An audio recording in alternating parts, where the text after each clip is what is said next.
26 మార్చి 2025 బుధవారం రోజు మిథున రాశి వారి ఫలితాలు.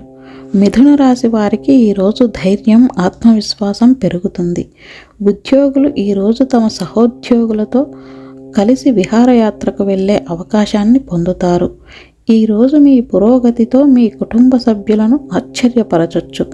దీనివల్ల మీ కుటుంబ సభ్యులు కూడా సంతోషంగా ఉంటారు.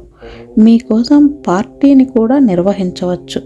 ఈరోజు మీ ప్రభుత్వ పని ఏదైనా చాలా కాలంగా పెండింగ్లో ఉంటే ఈరోజు మీరు దాన్ని పూర్తి చేయటానికి మీ వంతు ప్రయత్నం చేయొచ్చు. మీ కుటుంబ సభ్యుడి నుండి కూడా సహాయం పొందవచ్చు. ఈ సాయంత్రం మీ బిడ్డ ఆకస్మిక అనారోగ్యం తీవ్రతరం కావడంతో మీరు చుట్టూ తిరగాల్సి రావచ్చు. మీ ఆర్థిక ఖర్చులు కూడా పెరగవచ్చు. ఈరోజు మీకు 88% వరకు అదృష్టం లభిస్తుంది. పరిహారం: ఈరోజు సూర్యనారాయణునికి అర్ఘ్యం సమర్పించాలి.